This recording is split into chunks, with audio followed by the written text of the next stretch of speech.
Hello दोस्तों, नमस्कार। कैसे हैं आप सब? आशा करते हैं कि आप सब बहुत अच्छे होंगे, खूब मन लगाकर पढ़ाई कर रहे होंगे। तो बिहार या स्टेट का फॉर्म आया हुआ है, अगर आप लोग चाहो तो भर दीजिएगा उसको। बहुत ही अच्छा फॉर्म है। वहाँ पर देख रहे हैं सभी को, जितने भी लोग भी वहाँ पे फॉर्म अप्लाई कर रहे हैं सभी को नौकरी ज़्यादातर मिल रही है। तो अपने यहाँ भी कुछ वैकेंसी अब धीरे धीरे सुनाई पड़ रही हैं कि आ रही हैं, पर अभी कुछ डिटेल नहीं है। अगर आप लोग चाहो तो बिहार या स्टेट का फॉर्म भर सकते हो। तो चलिए आज के सेशन को हिंदी को चालू करते हैं। हाँ, और एक ज़रूरी सूचना, मैंने अपने चैनल का नाम जो था पुराना हिंदी जीएस प्रैक्टिस क्लास के ही नाम से फिर से रख दिया है। बीच में कुछ प्रॉब्लम की वजह से मुझे नाम चेंज करना पड़ा था, बट अब कुछ भी नहीं होगा, कभी भी चेंज नहीं होगा। आप लोग ऐसे ही अपना प्यार और सपोर्ट बनाए रखिएगा। कैसा लगता है हमारे इसी में हिंदी जीएस प्रैक्टिस क्लास में ही बहुत ही अच्छे इसमें अच्छा नाम था, और आप लोग इससे प्यार भी दे रहे थे। तो कुछ प्रॉब्लम थी जो उसकी वजह से मुझे नाम हटाना पड़ा था। बट अब ऐसा कभी नहीं होगा कि हम अपने चैनल का नाम चेंज करेंगे। आप लोग इसी पर सपोर्ट करिएगा और इसी को देखिएगा कि हिंदी जीएस प्रैक्टिस क्लास, और ना आए तो बाई हेमलता करके लगा देना, तो तुरंत ही मेरा चैनल का नाम आ जाएगा। तो आप लोग अच्छे से इसी पर सपोर्ट करिए और इसी पे प्यार दिखाइए। आप लोग तो जो भी होगा, जैसा भी होगा, आप लोगों को हम इसी पर बढ़िया से बढ़िया क्लास देने की कोशिश करेंगे। अगर आप लोगों का सपोर्ट रहा तो 400 सब्सक्राइबर्स मेरे पूरे हो गए हैं, और आप लोग इससे ज़्यादा करवा दीजिए, क्योंकि 1000 सब्सक्राइबर हो जाएंगे तो सब्सक्राइब का कोई पैसा नहीं लगता है। अगर आप लोगों को हमारी क्लासें अच्छी लगती हैं तो बन के करवा देना, तो और अच्छी से अच्छी क्लास देने की कोशिश करते हैं। इससे क्या होता है, हमको भी एक मोटिवेट मिलता है। 2 साल से हम लगातार इस पर काम कर रहे हैं, आप लोगों को शिक्षा देने के प्रयास कर रहे हैं, ताकि आप लोग भी शिक्षित रहो और हम भी उन लोगों के पास ये वीडियो पहुंच सकती है जो लोग अपने घर से पढ़ाई नहीं कर पाते हैं, ना बाहर नहीं निकल पाते हैं, कोचिंग ऑनलाइन का पैसा लगता है, या कहीं ऐप लेकर डाउनलोड करते हैं, या कुछ भी होता है, तो जो भी होता है पैसा लगता है। यूट्यूब पे हमारी क्लासें हमेशा फ्री में मिलती हैं, तो आप लोगों को हमेशा ही फ्री में क्लासें मिलती रहेंगी। तो इससे आप लोगों को जो भी समझ में आता है, आप लोग अच्छे से अच्छा कमेंट करिए और पढ़ाई करिए। और जो भी जहाँ पर भी मिस्टेक होती है आप लोग हमसे पूछ सकते हो कि कैसी है, कहाँ पर मिस्टेक हुआ, कहाँ पर नहीं हुआ है। तो चलिए आज के सेशन को चालू करते हैं। आज का पहला प्रश्न है, कालक्रम की दृष्टि से सबसे पुराने कवि कौन हैं? चंद्रबरदाई, सराफा, सूरदास या विद्यापति? तो कालक्रम की दृष्टि से पूछ रहा है कि सबसे पुराने कवि कौन हैं? कौन होंगे? सराफा हैं। बी ऑप्शन बिल्कुल सही है, यानी कि खा ऑप्शन सही होगा। आगे का देखते हैं। आगे का प्रश्न देखिए, संध्या भाषा का प्रयोग किस संप्रदाय के कवियों ने किया था? साध्य भाषा का प्रयोग, एक मिनट थोड़ा सा हिल रहा। अगला प्रश्न देखिएगा, संध्या भाषा का प्रयोग किस संप्रदाय के कवियों ने किया था या किया है? नाथ संप्रदाय, जैन संप्रदाय या सिद्ध संप्रदाय या अवधूत संप्रदाय? तो किसने पूछ रहा है कि संध्या भाषा का प्रयोग किन संप्रदाय के कवियों ने किया था? तो सिद्ध संप्रदाय के कवियों ने किया था। पृथ्वीराज रासो के प्रथम विदेशी उद्धारकर्ता कौन है? उद्धारकर्ता के रूप में किससे जाना जाता है, पूछ रहा है। गार्सा दत्तासी, प्रोफेसर व्यूलर या जॉर्ज ग्रियर्सन या कर्नल जेम्स टॉट? तो कौन होंगे? पृथ्वीराज रासो के प्रथम विदेशी उद्धारकर्ता के रूप में किसे जाना जाता है? तो कर्नल जेम्स टॉड के नाम से जाना जाता है, यानी कि फोर्थ ऑप्शन बिल्कुल सही है। अगला है, दिख नहीं रहा था, अब देख लीजिए। अगला है, अपभ्रंश भाषा का प्रथम कवि किसे माना जाता है? पुष्पदत्त, धनपाल, सराफा या शंभुक माना जाता है? अपभ्रंश भाषा का प्रथम कवि किसे माना जाता है? तो आप लोग बताइएगा। स्वयंभू को माना जाता है। किसे? फोर्थ ऑप्शन बिल्कुल सही होगा, स्वयंभू। अगला है, पाहुड़ दोहा के रचनाकार कौन थे? पुष्पदत्त, सराफा, धनपाल या राम सिंह? तो पाहुड़ दोहा के रचनाकार कौन थे? राम सिंह थे। फोर्थ ऑप्शन बिल्कुल सही है। अगला देखते हैं, देसिल बयाना सब जन मिट्ठा, ये बहुत ही कहा गया है, किसका कथन है या किसकी उक्ति है, पूछ रहा है। देसिल बयाना सब जन मिट्ठा किस कवि की उक्ति है? विद्यापति, भारतेंदु, अमीर खुसरो या केशव दास? तो किसकी है? देसिल बयाना सब जन मिठा विद्यापति की उक्ति है। किसकी? विद्यापति की उक्ति होगी। अगला है हिंदी साहित्य का आधा इतिहास की लेखिका है। हिंदी साहित्य की आधा इतिहास की लेखिका कौन होंगी? मन्नू भंडारी, सुमन राजे, मैत्रेयी पुष्पा या नासिरा शर्मा? तो हिंदी साहित्य का आधा इतिहास की लेखिका है सुमन राजे। सेकेंड ऑप्शन बिल्कुल सही है। आगे देखते हैं, हिंदी साहित्य का वैज्ञानिक इतिहास किस वर्ष प्रकाशित हुआ था? तो 1965, 1964 या 1970 या 1985? तो हिंदी साहित्य का वैज्ञानिक इतिहास कब प्रकाशित हुआ था? तो आप लोग इसमें देखिएगा हिंदी साहित्य का वैज्ञानिक इतिहास कब प्रकाशित हुआ था और हिंदी साहित्य का इतिहास ये भी कब प्रकाशित हुआ था। आप लोग उसको कमेंट करिएगा कि कब प्रकाशित हुआ था। कब प्रकाशित हुआ था बताइएगा, कमेंट करिएगा। हिंदी साहित्य का वैज्ञानिक इतिहास इसमें गलत दिया गया है, हिंदी दिया गया है। तो कब हुआ था? 1965 में हुआ था। कमेंट करिएगा कि हिंदी साहित्य का इतिहास कब प्रकाशित हुआ था। आप लोग कमेंट में बताइएगा कि कब हुआ था।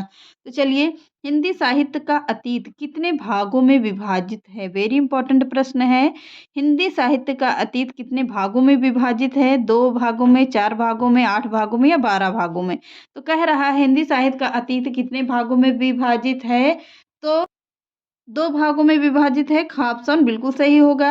अगला प्रश्न देखिए, हिंदी साहित्य का सुबोध इतिहास किस लेखक का इतिहास ग्रंथ है? हिंदी साहित्य का सुबोध इतिहास किस लेखक का इतिहास ग्रंथ है? ऑप्शन देखिए कितने भागों में।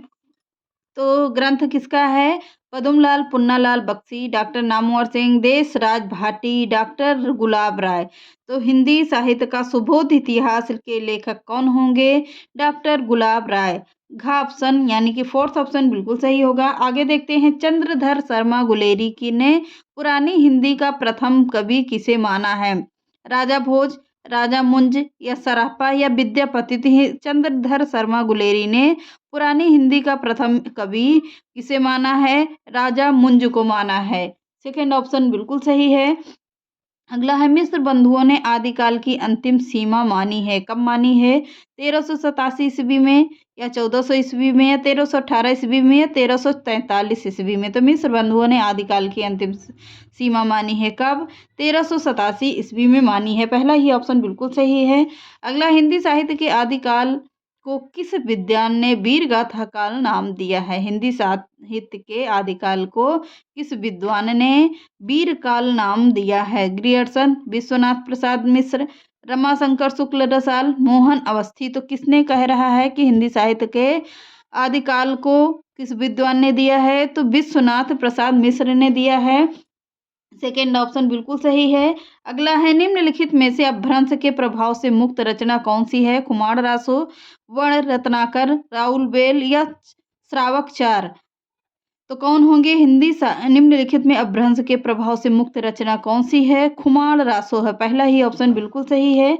अगला देखते हैं, अपभ्रंश साहित्य में अभिमान मेरू उपनाम से प्रसिद्ध कौन कवि हैं? कौन कवि होंगे? स्वयंभू या पुष्पदत्त, धनपाल या राम सिंह? अपभ्रंश साहित्य में अभिमान मेरू उपनाम से कौन प्रसिद्ध हैं? तो पुष्पदत्त होंगे। पहला ही ऑप्शन बिल्कुल सही है। सेकेंड ऑप्शन बिल्कुल सही है। आगे देखते हैं, आधुनिक हिंदी साहित्य में भूमिका किस लेखक का इतिहास ग्रंथ है? लक्ष्मी सागर वाटसरणे, राम कुमार वर्मा होंगे या भगवत स्वरूप मिश्र होंगे या वासुदेव सिंह होंगे? तो कह रहा है कि आधुनिक हिंदी साहित्य की भूमिका के लेखक कौन है? लक्ष्मी सागर वाटसरणे। पहला ही ऑप्शन बिल्कुल सही है। आगे देखते हैं, हिंदी साहित्य का उद्भव काल के लेखक हैं भागीरथ मिश्र, वासुदेव सिंह, परशुराम चतुर्वेदी या गुलाब राय? तो हिंदी साहित्य का उद्भव काल के लेखक कौन होंगे? वासुदेव सिंह है। सेकेंड ऑप्शन बिल्कुल सही है। आगे बढ़ते हैं, स्वयंभू को हिंदी साहित्य का आदि कवि किस आलोचक ने घोषित किया है? स्वयंभू को हिंदी साहित्य का आदि कवि किस आलोचक ने घोषित किया? हजारी प्रसाद द्विवेदी, राम कुमार वर्मा, रामचंद्र शुक्ल या ब्रजेश्वर वर्मा। तो स्वयंभू को हिंदी साहित्य का आदि कवि किस आलोचक ने किया है? तो राम कुमार वर्मा ने किया है। सेकंड ऑप्शन बिल्कुल सही है। आगे देखते हैं, छायावाद को छायावाद को नवीन काल किस आलोचक के नाम से किस आलोचक ने नाम दिया है? डॉक्टर कृष्ण शंकर शुक्ल, रामस्वरूप चतुर्वेदी, डॉक्टर नागेंद्र विश्वनाथ प्रसाद मिश्र। तो छायावाद को नवीन काल किस आलोचक ने नाम दिया है? तो डॉक्टर कृष्ण शंकर शुक्ल ने दिया है। पहला ही ऑप्शन बिल्कुल सही है।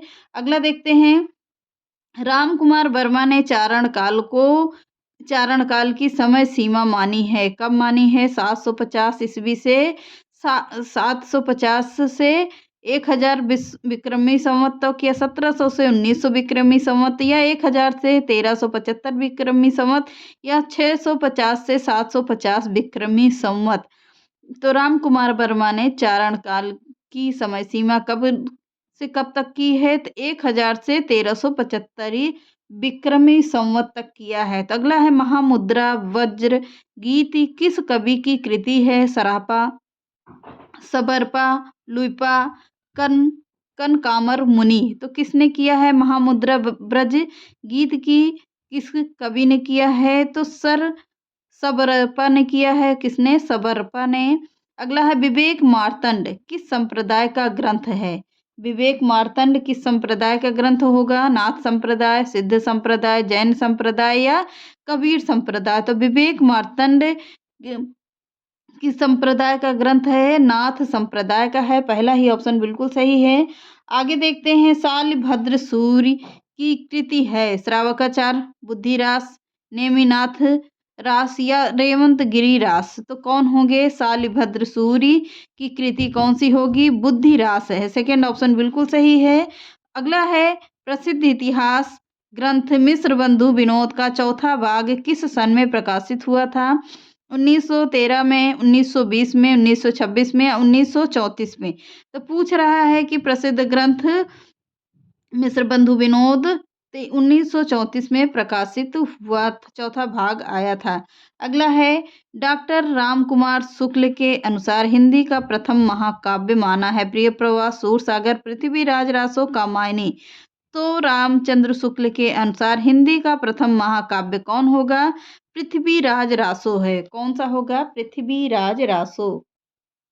तो बस आज ये टॉप 25 प्रश्न होंगे। तो कल मिलते हैं हम लोग नेक्स्ट क्लास में, एक नए साल बाद मिलेंगे। तो नए साल में हम लोग आप लोगों को प्रैक्टिस देंगे, हम आपको प्रैक्टिस देंगे। आशा करते हैं या उम्मीद करते हैं, ऊपर वाले से दुआ करेंगे कि आप लोगों को आपकी 2024 में कहीं इधर उधर भटकना ना पड़े, क्लास आप लोगों को मिलती रहे टाइम से, और आप लोग जल्दी से जल्दी सिलेक्शन ले सको और एक नौकरी आप लोगों के हाथ में पहुंच जाए, और आपका परिवार भी सुखी रहे, और आपके आने वाले भविष्य में आप लोगों को भी कोई परेशानी ना होए, और आपके माता पिता हमेशा खुश रहेंगे। तो नौकरी होगी तो सभी कुछ खुश होंगे। तो 2025 में बढ़िया से बढ़िया, अच्छी से अच्छी मेहनत करिए कि हमको इस साल में नौकरी लेनी ही लेनी है। तो चलिए मिलते हैं इसी आशा और उम्मीद के साथ नेक्स्ट क्लास में। नमस्कार, और एडवांस में हैप्पी न्यू ईयर। एडवांस में क्या, ये वीडियो तो आप लोगों को हैप्पी न्यू ईयर या नए साल के ही दिन मिलेगी। तो हैप्पी न्यू ईयर।